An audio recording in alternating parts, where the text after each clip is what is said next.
ಮೂಲ ಅಜೆಂಡಾ ಇಡೀ ಭಾರತ ದೇಶದಲ್ಲಿ ಇರ್ತಕ್ಕಂಥ ಹಿಂದುಳಿದ ವರ್ಗದವರ ಅಭಿವೃದ್ಧಿಗೆ ಮತ್ತು ಅವರ ಏಳಿಗೆಗಾಗಿ ಯಾವ ರೀತಿಯ ಕಾರ್ಯಕ್ರಮಗಳನ್ನು ಹಮ್ಮಿಕೊಳ್ಳಬೇಕು ಅಂತ ಹೇಳಿ ಏನು ಅನಿಲ್ ಜೈನ್ ರವರು ಮತ್ತು ನಮ್ಮ ಮಾನ್ಯ ಮುಖ್ಯಮಂತ್ರಿಗಳು ಹೇಳಿದ್ರು, ಅಭಿವೃದ್ಧಿ ಕಾರ್ಯಕ್ರಮ ಯಾವ್ಯಾವ ಇರಬೇಕು ಅದನ್ನ ಎಲ್ಲ ರಾಜ್ಯದಲ್ಲಿ ಹಲವಾರು ಬೇರೆ ಬೇರೆ ರಾಜ್ಯಗಳಲ್ಲಿ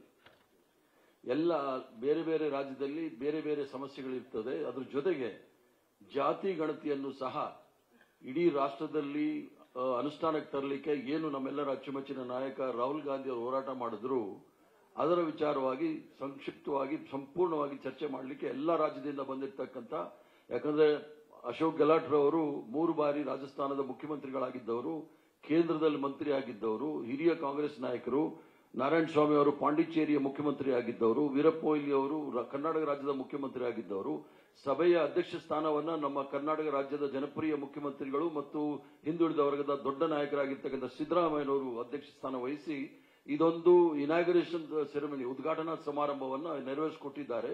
ನಾಳೆ ಸಂಪೂರ್ಣವಾಗಿ ಏನೇನು ರೆಸಲ್ಯೂಷನ್ ಪಾಸ್ ಮಾಡಬೇಕು ಅನ್ನೋದನ್ನ ಎಲ್ಲ ವಿಚಾರದಲ್ಲಿ ರಾಜಕೀಯವಾಗಿ, ಸಾಮಾಜಿಕವಾಗಿ, ಶೈಕ್ಷಣಿಕವಾಗಿ, ಆರ್ಥಿಕವಾಗಿ ಯಾವ ಸ್ಥಿತಿಯಲ್ಲಿದೆ ಅನ್ನೋದನ್ನ ಸಂಪೂರ್ಣವಾಗಿ ಚರ್ಚೆ ಮಾಡಿ ತಮ್ಮ ಮುಂದೆ ಒಂದು ರೆಸಲ್ಯೂಷನ್ ರೀತಿಯಲ್ಲಿ 2-3 ರೆಸಲ್ಯೂಷನ್ ಬರುತ್ತೆ ಅಂತ ನಾನು ಅನ್ಕೊಂಡಿದ್ದೇನೆ.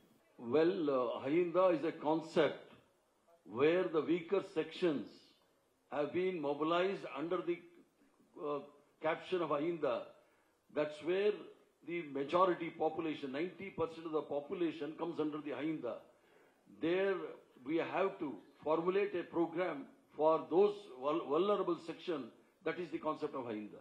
ಯಾವತ್ತೂ ಸಹ ಭಾರತೀಯ ಜನತಾ ಪಾರ್ಟಿಯ ಪರ ಹಿಂದುಳಿದ ವರ್ಗದವರು ಇರಲಿಲ್ಲ. ಮೇಲ್ವರ್ಗದ ಪಕ್ಷ ಆಗಿರ್ತಕ್ಕಂಥದ್ದು ಭಾರತೀಯ ಜನತಾ ಪಾರ್ಟಿ.